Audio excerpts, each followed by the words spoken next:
ಇಲ್ಲಿ ಮಾಡಬೇಕು. ಈ ಘಟನೆಗೆ ಅನಾಹುತಕ್ಕೆ ಯಾರು ಕಾರಣ? ಇದಕ್ಕೆಲ್ಲ ಯಾರು ಇದು ಮಾಡಿದಾರೋ ಅವರು ಇದು ಕೊನೆ.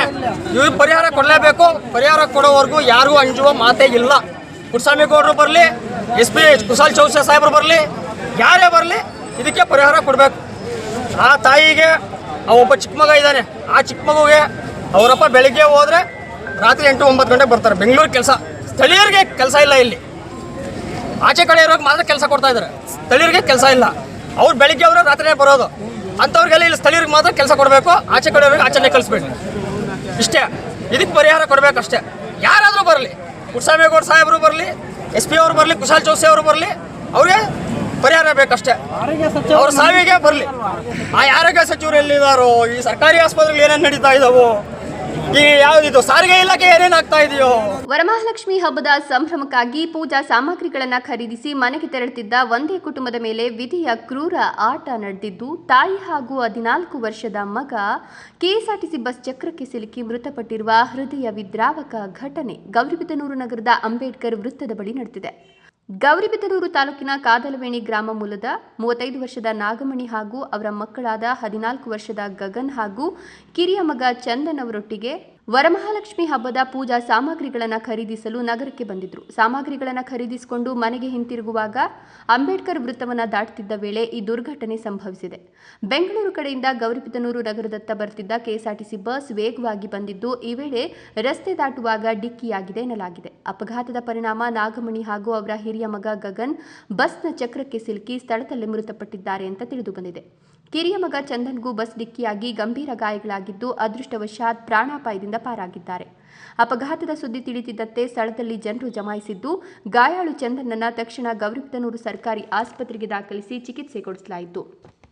ಮೃತಪಟ್ಟ ನಾಗಮಣಿ ಹಾಗೂ ಗಗನ್ ಅವರ ಮೃತದೇಹಗಳನ್ನು ಗೌರಿಬಿದನೂರು ಸರ್ಕಾರಿ ಆಸ್ಪತ್ರೆಯ ಶವಾಗಾರಕ್ಕೆ ಕೊಂಡೊಯ್ದು ಮರಣೋತ್ತರ ಪರೀಕ್ಷೆ ನಡೆಸಲಾಯಿತು. ಘಟನೆಯಿಂದ ಕುಟುಂಬಸ್ಥರ ಆಕ್ರಂದನ ಮುಗಿಲು ಮುಟ್ಟಿದ್ದು, ಹಬ್ಬದ ಸಂಭ್ರಮಕ್ಕಾಗಿ ನಗರಕ್ಕೆ ಬಂದಿದ್ದ ತಾಯಿ ಮತ್ತು ಮಗನ ಸಾವಿನಿಂದ ಕಾದಲವೇಣಿ ಗ್ರಾಮದಲ್ಲಿ ಶೋಕದ ವಾತಾವರಣ ನಿರ್ಮಾಣವಾಗಿದೆ. ಇನ್ನು ಅಂಬೇಡ್ಕರ್ ವೃತ್ತದಲ್ಲಿ ಟ್ರಾಫಿಕ್ ಸಿಗ್ನಲ್ ಸರಿಯಾಗಿ ಕಾರ್ಯನಿರ್ವಹಿಸದೇ ಇರೋದು ಹಾಗೂ ವೃತ್ತವನ್ನು ಯೋಜನಾಬದ್ಧವಾಗಿ ನಿರ್ಮಿಸದೇ ಇರೋದು ಅಪಘಾತಗಳಿಗೆ ಕಾರಣವಾಗುತ್ತಿದೆ ಅಂತ ಸ್ಥಳೀಯರು ಆಕ್ರೋಶ ವ್ಯಕ್ತಪಡಿಸಿದ್ದಾರೆ.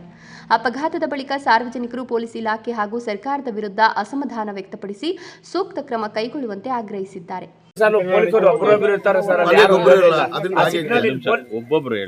ಪೊಲೀಸರು ಇದ್ರು ಕೂಡ ಆ ಸಿಗ್ನಲ್ ಅಲ್ಲಿ ವೇಸ್ಟ್. ಯಾಕಂದ್ರೆ ಬಂದವ್ರು ಬರ್ತಾ ಇರ್ತಾರೆ, 2 ವೀಲರ್ ಆ ಸಿಗ್ನಲ್ ಬಿದ್ದಿದ್ದು ಹಂಗೆ ಹೋಗ್ತಾ ಇರ್ತಾರೆ. ಪ್ರತಿಯೊಂದು ವೆಹಿಕಲ್ ಹಂಗೆ ಹೋಗುತ್ತೆ ನೋಡಿ. ಇವಾಗ ಈ ತರ ಹಂಗಾಗಿದೆ. ಹಿಂದಿನ ವರ್ಷ 4-5 ವರ್ಷಗಳ ಕೆಳಗೆ ಹಿಂಗೆ ಆಯ್ತು ಅಲ್ಲೇ ಸಿಗ್ನಲ್ ಅಲ್ಲಿ. ಈ ತರ ಯಾವಾಗ ಆಗ್ತಾ ಇದ್ರೆ ಇದಕ್ಕೆ ಮನೆಗೆ ಫ್ಯಾಮಿಲಿ ಜವಾಬ್ದಾರಿ ಯಾರು? ಪೊಲೀಸ್ ಇಲಾಖೆ ಒಂದೇ ಅಲ್ಲ, ಈ ತಾಲೂಕು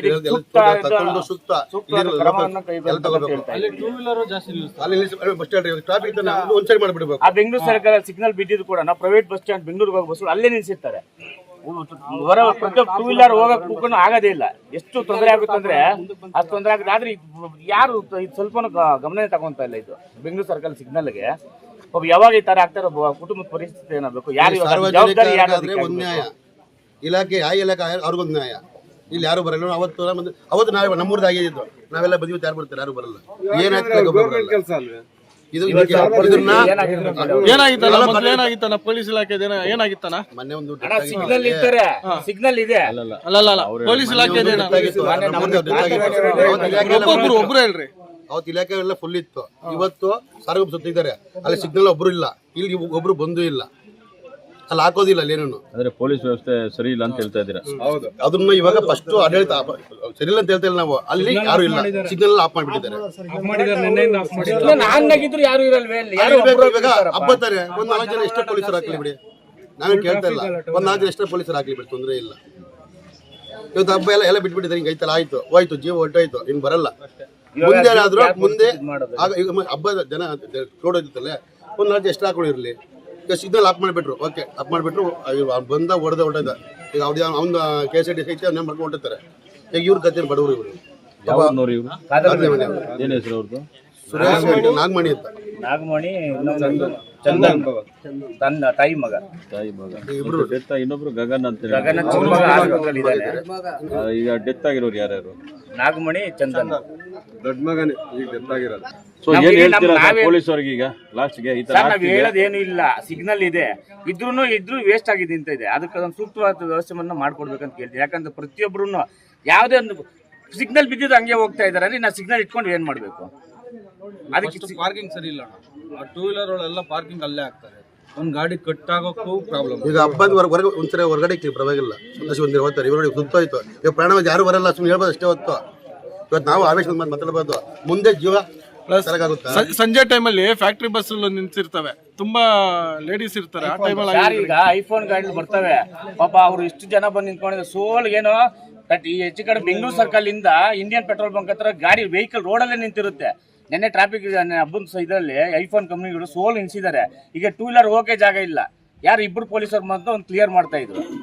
ಅದೇ ಸೂಕ್ತವಾದ ವ್ಯವಸ್ಥೆ ಅಲ್ಲಿ ಬಿಟ್ಟು ಅಲ್ಲಿ ಸೈಡ್ ಬಿಟ್ಟು ಬೇರೆ ಕಡೆ ಪಾರ್ಕಿಂಗ್ ಒಂದು ವ್ಯವಸ್ಥೆ ಮಾಡಿ ಇಳಿಸಕ್ಕೆ ಒಂದು ಇದು ಮಾಡ್ಕೊಡ್ಬೇಕು ಅಂತ ಸೂಕ್ತ. ಅಂಬೇಡ್ಕರ್ ವೃತ್ತದಲ್ಲಿ ವಾಹನಗಳ ಸಂಚಾರ ಹೆಚ್ಚಾಗಿದ್ದು ಪ್ರತಿನಿತ್ಯ ನೂರಾರು ವಾಹನಗಳು ಸಂಚರಿಸುತ್ತವೆ. ಆದರೆ ಟ್ರಾಫಿಕ್ ನಿಯಂತ್ರಣಕ್ಕೆ ಅಗತ್ಯ ವ್ಯವಸ್ಥೆ ಕಲ್ಪಿಸದೇ ಇರೋದ್ರಿಂದ ಇಂತಹ ಅಪಘಾತಗಳು ಮರುಕಳಿಸುತ್ತಿವೆ ಅಂತ ಸಾರ್ವಜನಿಕರು ಆರೋಪಿಸಿದ್ದಾರೆ.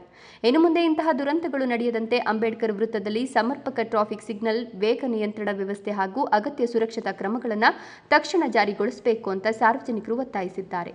ವರದಿ ಸ್ವಾಗತ್, ಸುಮನ್ ಟಿವಿ, ಗವಿಬಿದನೂರು.